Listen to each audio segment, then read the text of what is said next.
Assalamualaikum warahmatullahi wabarakatuh.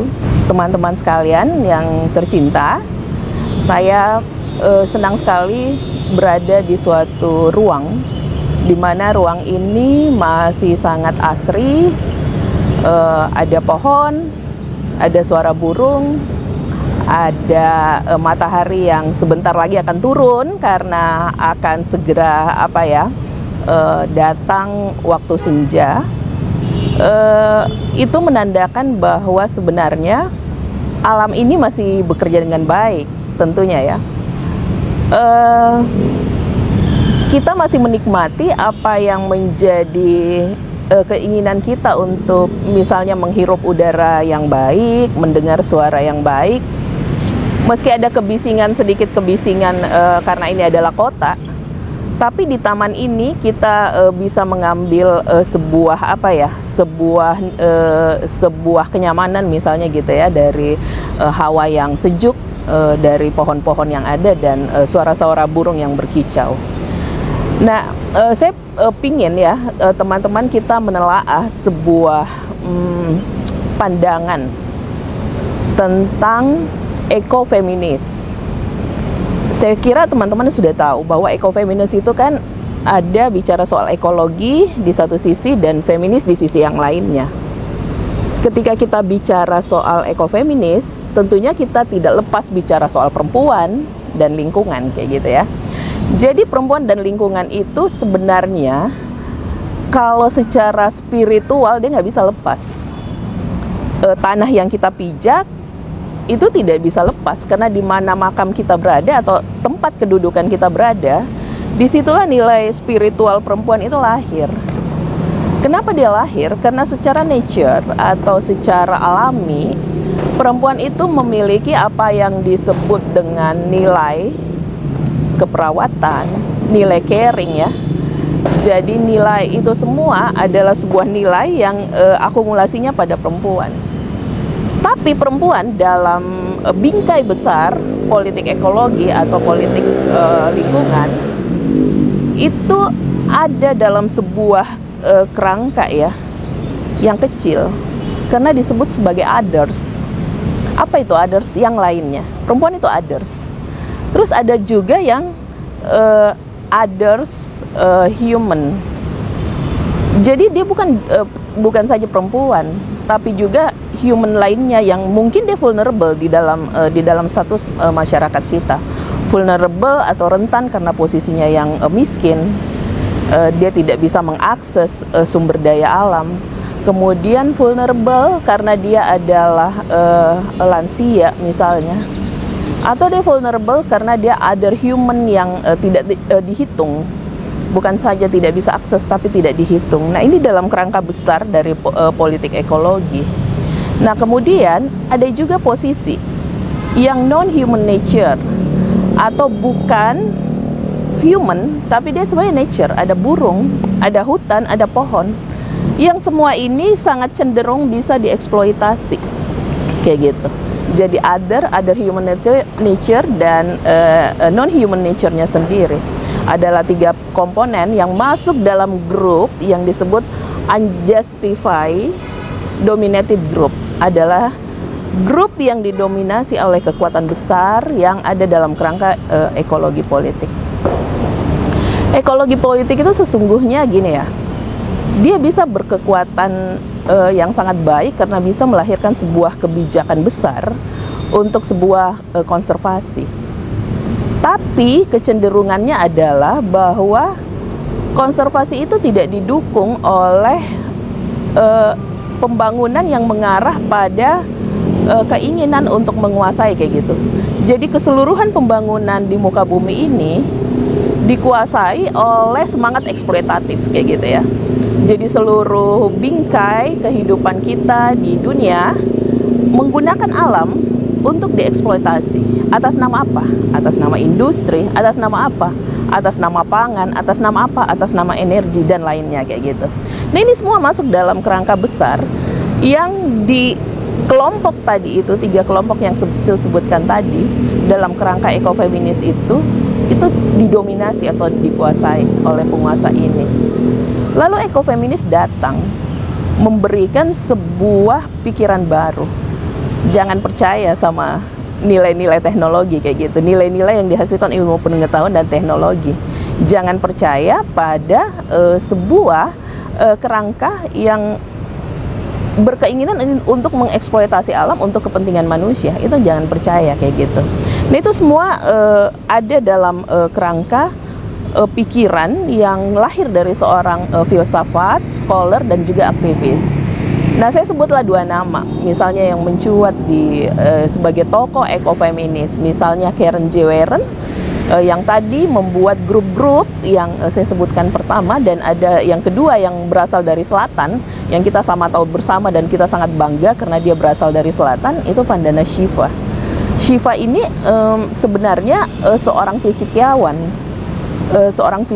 orang yang ahli dalam ilmu fisika, bahkan nuklir, bahkan biomedik itu dia sangat menguasai kayak gitu ya. Tapi kemudian dia banting setir, beralih menuju ke menjadi aktivis.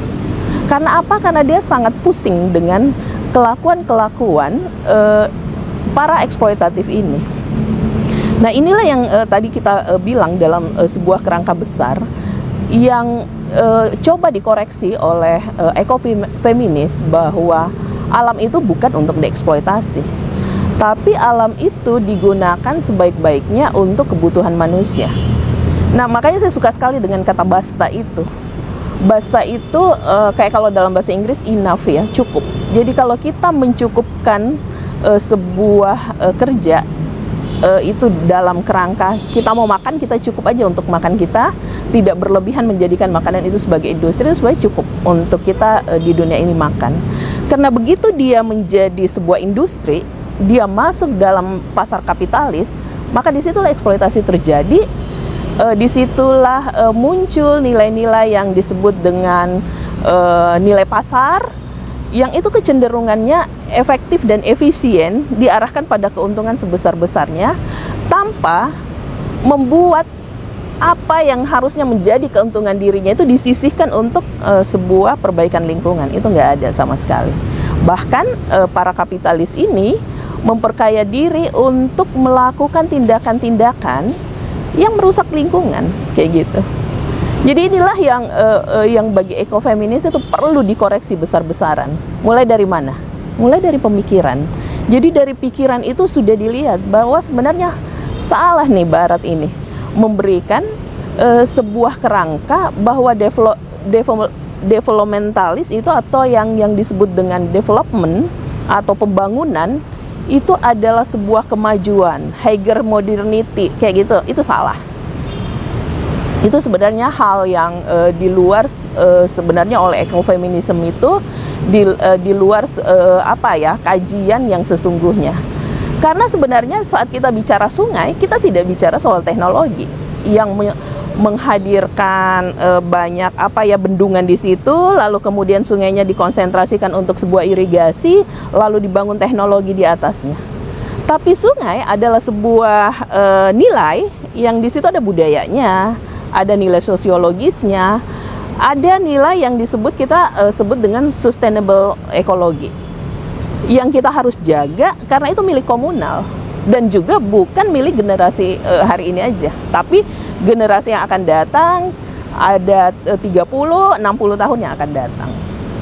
Ketika kita melihat pohon misalnya yang terkonsentrasi dalam satu kawasan, kita sebutlah itu hutan, juga tidak bisa dengan serta-merta kita bilang itu bisa saya eksploitasi atau itu saya bisa gunakan untuk kepentingan bersama, tidak. Atau kita buka untuk menjadi sebuah lahan yang untuk keperluan konsumsi. Enggak begitu cara pandangnya. Karena itu adalah cara-cara pandang yang eksploitatif, karena itu higher modernity yang dicari. Tapi higher modernity itu terbungkus dalam nilai-nilai kapitalisme yang itu untuk memperoleh keuntungan pada segelintir orang. Nggak banyak kapitalis di dunia ini, tapi menguasai hampir seluruh lingkungan hidup di seluruh dunia. Seperti tadi yang kita sudah cerita ya, soal 2 orang yang mengusung nilai-nilai ekofeminis ini, Yang satu tadi saya sudah ungkapkan, seorang filsuf namanya Karen J. Warren. Dan yang satunya lagi seorang aktivis yang bernama Vandana Shiva. Nah, Vandana Shiva inilah yang menandai gerakan ekofeminis dari selatan. Nah, kenapa Vandana Shiva itu menandai? Karena Vandana Shiva itu berkampanye dengan sangat intens dan menuliskan hampir seluruh apa yang didapatkannya di lapangan. Nah, di mana di tahun 70-an ekofeminis itu menemukan dua formula. Formula yang pertama itu hilangnya kepercayaan pada pengetahuan teknologi, pembangunan, kritik hijau ya, yang disebut dengan kritik hijau itu terhadap industrialisasi barat. Tadi kita sudah cerita di mana industrialisasi barat itu dengan sangat eksploitatif mengubah banyak industri menjadi kebutuhan manusia kayak gitu ya. Entah itu pangan, energi dan lain sebagainya untuk keperluan manusia kayak gitu. Dan itu tentunya tidak main-main juga karena mereka membutuhkan riset yang panjang untuk sampai ke situ dan menghasilkan produk-produk yang sangat diminati oleh manusia. Yang pada saat itu memang kita kenal ya lagi baby booming.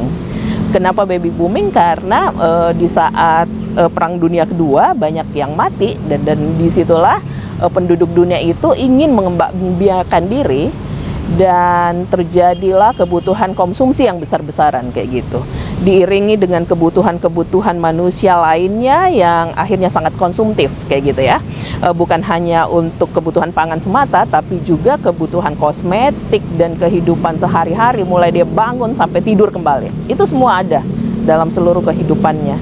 Semakin banyak dipromosikan oleh para kapitalis melalui advertisingnya, yang memperlihatkan bagaimana kehidupan modern menghadirkan artifisial lingkungan ya, artifisial yang ada di alam, hadir di rumah kita kayak gitu ya.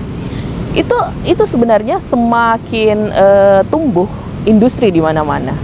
Seperti misalnya bagaimana suara-suara burung dihadirkan di dalam rumah kita, sejuknya pohon dihadirkan di rumah kita, terus hawa yang enak dihadirkan di rumah kita. Semua itu artifisial. Tapi kemudian itu hadir di dalam rumah kita, di dalam seolah-olah kita itu ada dalam satu taman, ada dalam satu hutan, tapi itu ternyata hadir di rumah kita. Itu kerja industri yang kayak gitu. Itu dipromosikan dengan sangat hebat oleh para apa ya? Bukan hanya kapitalis, tapi memang orang yang mengusung ilmu pengetahuan dan teknologi kayak gitulah kira-kira. Nah, inilah kritik pertama ketika ekofeminis tahun 70 itu menemukan dua formula. Nah, formula yang kedua, di mana perempuan itu merasa kami ini sebenarnya secara feminis liberal sudah masuk dalam apa ya, dalam kesempatan kayak gitu ya, kesempatan untuk memperoleh kerja, belajar, kami mau menjadi pemimpin di dunia politik, itu sudah ada kesempatan itu. Tapi kemudian kenapa ya patriarki itu terus-terus memimpin kayak gitu ya? Maskulinitas itu terus-terus memimpin di negeri ini. Kami itu ada di mana posisinya? Udahlah, kita lawan aja yang dengan namanya maternity. Tapi kemudian kalau maternity itu dia menawarkan satu formula yang bukan yang kalau misalnya patriarki itu dengan daya rusaknya akan lingkungan, maka maternity daya rawatnya akan lingkungan kayak gitu. Konservasi usungannya kayak gitu ya. Jadi ini semua adalah sebuah perawatan, pengasuhan, pelestarian ekologi itu yang diusung oleh maternity yang ada di awal lahirnya ekofeminis kayak gitu ya. Jadi kelahiran ekofeminis itu tidak terlepas juga dengan kelahiran baik feminis liberal, radikal, kemudian Marxis sosialis, itu tidak lepas juga. Jadi itu semua yang kemudian dibungkus oleh para scholar yang menjadi tonggak dari atau yang menjadi pemikir dari ekofeminis ini untuk bekerja. Nah, misalnya Vandana Shiva ini seorang feminis yang saya sebut tadi, dia berasal dari selatan karena berasal dari India.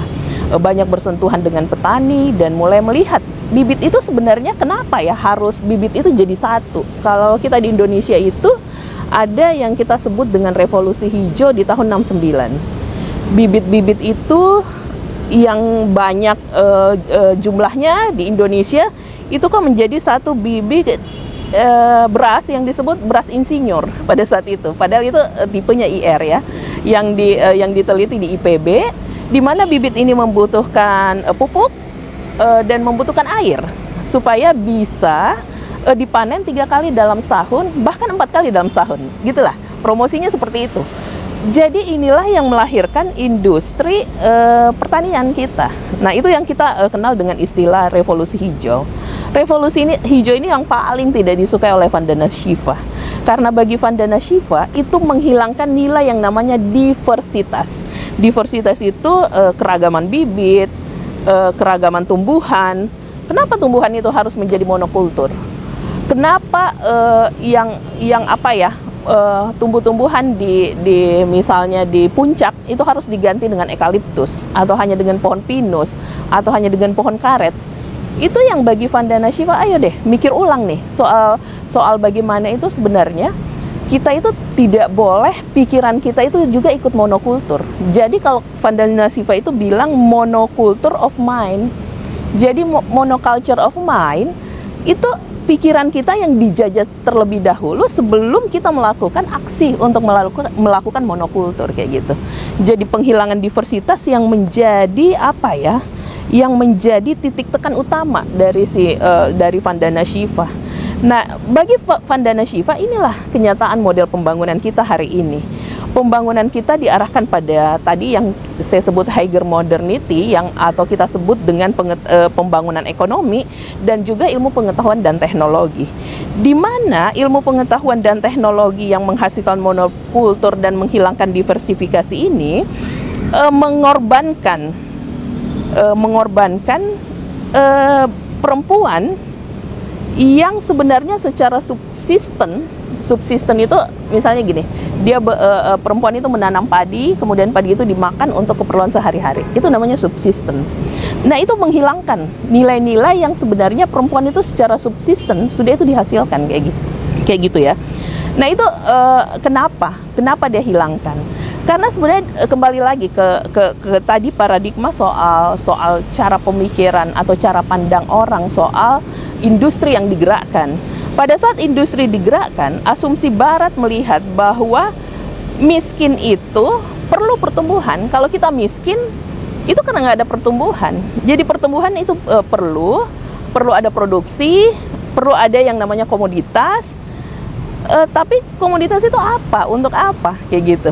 Untuk berlebih-lebihan, untuk menjadi sisa yang sebenarnya tidak akan dipakai lagi di dunia, bahkan berlebihan diproduksi oleh industrialisasi kita. Nah, yang berlebihan ini sebenarnya dia tidak hanya melahirkan produk yang berlebih, tetapi juga tadi yang saya bilang monoculture of mind, culture-nya kita tuh berubah dari culture yang tadinya kita cukup, yang saya bilang tadi basta, itu kita cukup dengan makan sehari 3 kali itu kita cukup. Tapi kita itu masuk pada perangkap bahwa sebenarnya kita itu masih butuh makanan tambahan, butuh teh dalam kemasan, butuh roti dalam kemasan, butuh makanan-makanan cemilan dalam kemasan, dan sesuatu yang dalam kemasan yang sifatnya instan kayak gitu. Nah, ini semua yang sebenarnya yang menurut pandangan yang higher modernity itu ini sebenarnya solusi, tapi sebenarnya nggak solusi bagi lingkungan hidup kita yang tadi yang saya bilang. Nah, pada perempuan yang kehilangan subsistem misalnya, dampaknya pada ekonomi perempuan karena dia menghilangkan, karena perempuan itu hidup pada diversifikasi. Misalnya diversitasnya. Dia masuk ke dalam hutan mencari sesuatu. Dia tidak mengambil, menebang atau apapun, tapi yang dilakukan adalah memungut. Yang jatuh misalnya kelapa yang diambil untuk minyaknya untuk konsumsi keluarga atau diambil untuk apa kayak gitu. Yang jatuh misalnya melinjo, yang diambil untuk sayur kayak gitu. Nah, inilah peristiwa memungut inilah yang dilakukan oleh perempuan yang sebenarnya itu karena adanya diversitas atau berbagai macam tumbuhan yang ada di dalam hutan. Nah, kita lihat di perairan bagaimana, sama saja. Di perairan pun begitu. Ketika berbagai biota laut yang hadir di pesisir atau di pantai, perempuan itu datang hanya ke pinggir pantai untuk mencari untuk makan, dan ia menemukan. Kan dia akan mencoba-coba, oh ini enak dimakan, ini kayaknya nggak beracun, oh ini bisa saya konsumsi, kayak begitu. Nah, itu semua diversitas yang sesungguhnya akan hilang ketika itu semua menjadi industri ya, masuk dalam kemasan, dikalengkan dan lain sebagainya. Inilah yang bagi Vandana Shiva perlu dikoreksi. Nah, pemikiran Vandana Shiva ini disertai juga dengan pemikiran Karen J. Warren yang juga melihat itu. Tadi Karen J. Warren tidak hanya menghantar kita pada pengelompokan grup-grup yang other human nature dan nature-nya non-human nature-nya, lalu melahirkan yang grup yang disebut unjustified dominated group itu, tapi juga Karen J. Warren ini melihat bahwa sebenarnya ekofeminis ini dapat memutus mata rantai sebuah lingkaran di mana sebenarnya konsep patriarki atau frameworknya patriarki itu soal lingkungan itu adalah dengan menjajah cara berpikir kita. Cara berpikir kita itu dibiarkan untuk modern, untuk tidak mempercaya hal-hal yang sifatnya tradisional. Ketika kita sakit, berobatnya ke dokter, bukan ke dukun, kayak gitu. Nah, itu cara penjajahan pikiran sebenarnya, bukan cara penjajahan karena itu beliefnya kita kan percaya pada nilai tradisi kita ya. Kalau kita sakit, kita ke dukun misalnya, atau kita ke alternatif pengobatan lain selain dokter. Nah, tapi itu kemudian caranya adalah menjajah atau mendominasi bahasa kayak gitu ya. Jadi bahasa-bahasa yang digunakan adalah bahasa-bahasa yang kelihatannya modern, kelihatannya terpelajar kayak gitu. Beda dengan bahasa-bahasa yang sehingga ada pengkategorian anak terminal karena bahasanya bahasa gaul terminal kayak gitu. Anak elit karena bahasanya, apalagi anak selatan kayak gitu ya, yang mencampur-campurkan misalnya bahasa lain dengan satu bahasa dengan bahasa lainnya. Ini kemudian melahirkan yang namanya behavior domination. Nah, behavior domination itu atau dia melahirkan dominasi yang membuat kita itu menjadi bersikap dominatif. Nah, tapi sesungguhnya itu apa ya? Sesungguhnya itu mungkin dari pengalaman kita menjadi kelompok yang bekas penjajahan yang kita biasa sebut postkolonial kayak gitu ya. Kemudian Karen J. Warren itu juga bilang sebenarnya ini adalah bukan keteraturan hidup. Makanya ekofeminis datang untuk melakukan penyeimbang di dalam sebuah pemaknaan alam kayak gitu ya, di mana ekofeminis itu dapat memutus mata rantai lingkaran yang tadi saya sebutkan, kemudian meneruskan pembangunan yang dari kekuatan atau kemampuan kita untuk menolak, lalu kemudian kita melakukan perawatan kayak gitu. Itu semua adalah alternatif pilihan bagaimana Karen J. Warren itu pandangannya ya sangat kuat dan melihat bahwa patriarki itu adalah sebuah sistem yang sebenarnya tidak sehat sama sekali kayak gitu, karena akan melahirkan penjajahan, cara berpikir, kemudian dominasi bahasa dan lain sebagainya. Makanya kalau dalam gerakan feminis atau yang terkhusus pada ekofeminis itu banyak sekali alternatif yang ditawarkan. Misalnya kembali ke spiritualitas.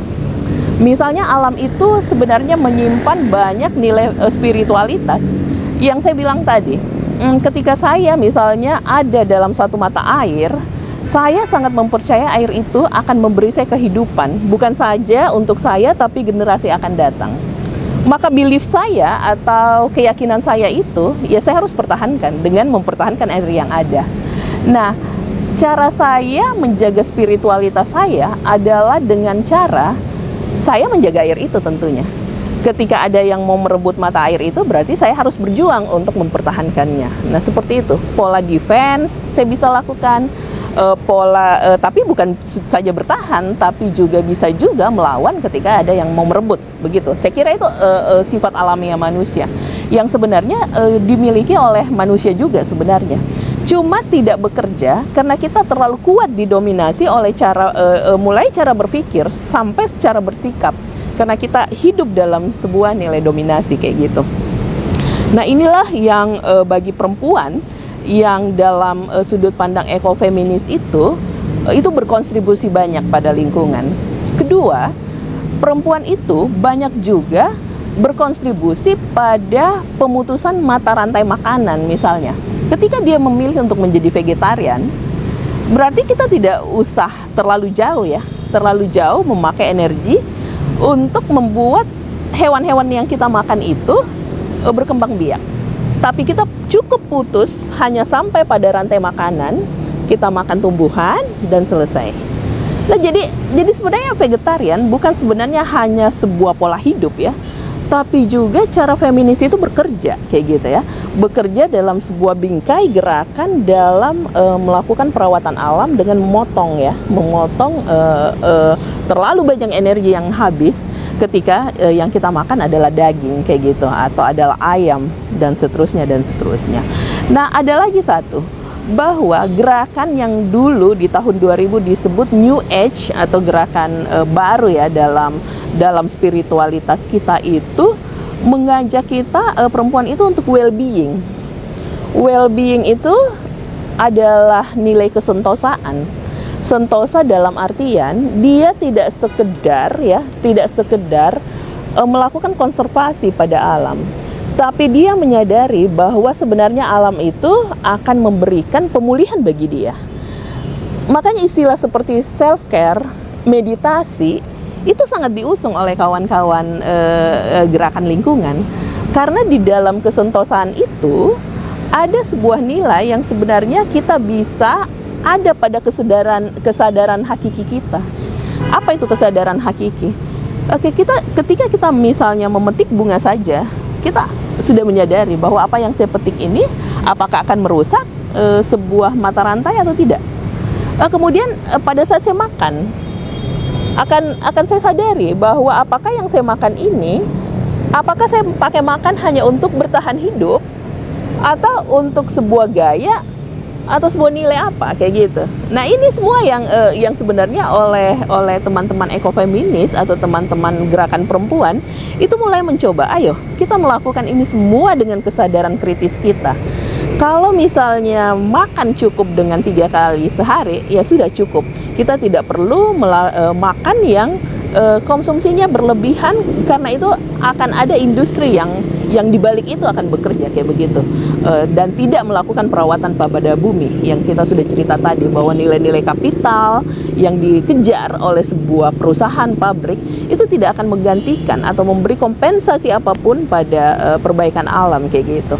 Itu tidak ada sama sekali, tetapi kita yang sedikit-sedikit inilah yang melakukannya. Kemudian gerakan seperti perempuan yang melakukan ekoprint kayak gitu ya, itu sebenarnya alternatif pakaian dengan menggunakan motif yang berasal dari alam lalu dikembalikan ke alam, karena itu pasti ada limbah buangannya, tetapi dia tidak merusak. Atau misalnya ibu-ibu kita yang menenun di NTT, di NTB, di Bali, dimanapun berada di belahan Nusantara ini, yang masih menggunakan bahan baku dari alam karena akan dibuang kembali ke alam, itu adalah sebuah gerakan penyelamatan lingkungan. Pada pola konsumsi kita sudah lihat tadi, tidak melakukan konsumsi yang berlebihan. Pada pakaian juga tidak melakukan hal-hal yang merusak. Nah, inilah semua yang menjadi sebuah gerakan perempuan yang kalau misalnya dibungkus sebagai sebuah gerakan masif mungkin tidak juga, tapi itu gerakannya itu selalu ada dan kontinu ada dan sustain adanya kayak gitu. Jadi ini yang menjaga sustain gerakan dengan sustainnya lingkungan hidup ini adalah sebuah kesamaan. Nah, inilah yang penting direcogniting atau dikembali ya,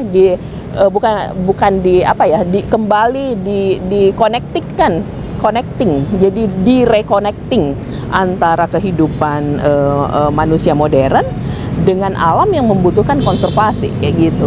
Nah, saya mengajak pada teman-teman semua untuk mari kita kembali berpikir bahwa sebenarnya ekofeminis itu tidak susah-susah amat.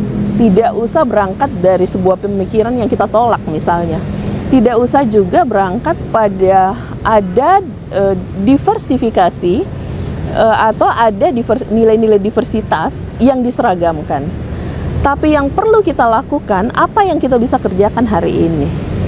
Kalau misalnya kita sudah terlanjur menggunakan barang-barang yang seperti skincare kita, memang kita harus gunakan ya, karena untuk memenuhi kebutuhan tubuh kita, ya tidak apa-apa.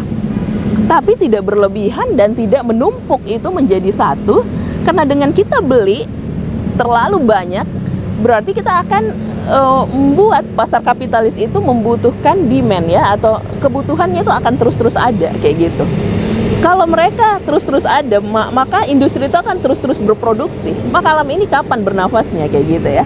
Nah, inilah semua yang menjadi alternatif dari gerakan yang kita bisa ciptakan. Banyak sekali sebenarnya gerakan lain yang perempuan bisa hadirkan. Dalam nilai spiritual misalnya, kita itu perlu bisa juga menghadirkan nilai-nilai spiritual yang masih menjadi sisa-sisa tradisional di masa lalu misalnya, yang kita gali kembali, kemudian tidak sepenuhnya mungkin kita bisa pakai di kehidupan modern ini, tetapi mungkin bisa kita pakai untuk separuh dari kehidupan kita, atau mungkin melihat kehidupan kita yang mana yang cocok kayak begitu.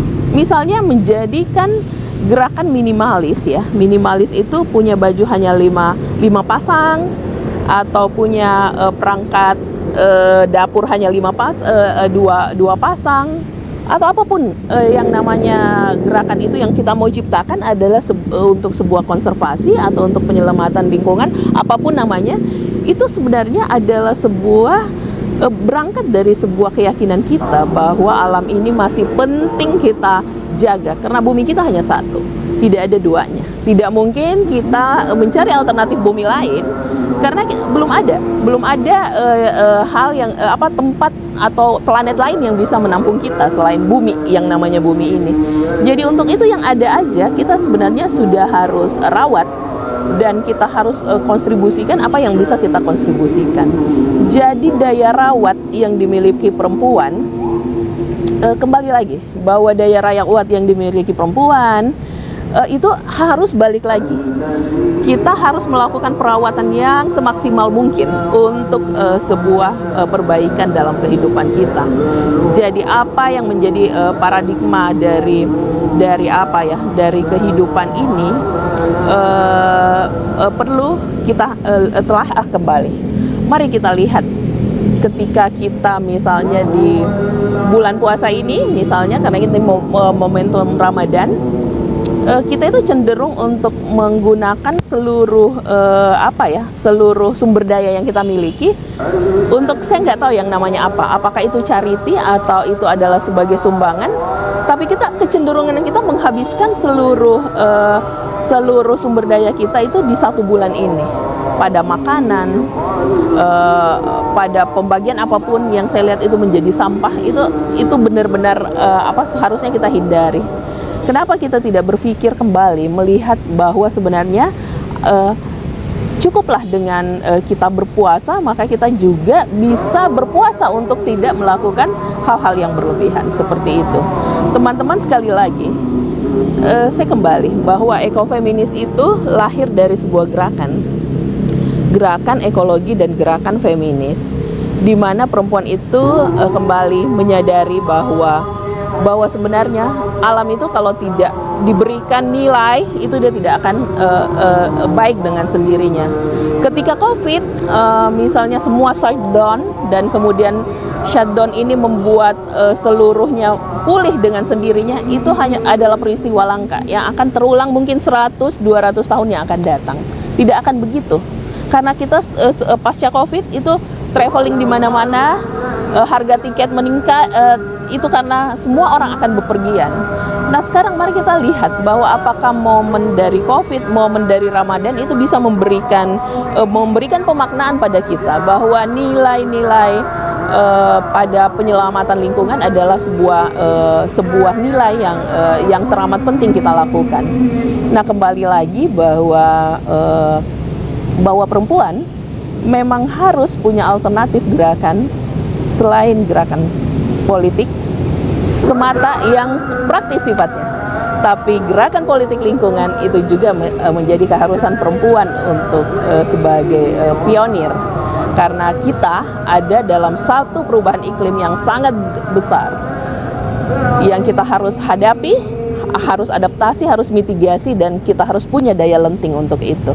Daya lenting kita apa? Adalah pola survival kita untuk bertahan hidup di sisa-sisa energi bumi yang masih ada. Mari kita ciptakan energi bumi yang baik, energi bumi yang bersih, dan energi yang misalnya tidak tampak oleh fisik, tapi dia ada dengan membawa energi positif yang berasal dari dalam diri kita untuk sebuah penyelamatan lingkungan. Terima kasih. Assalamualaikum warahmatullahi wabarakatuh.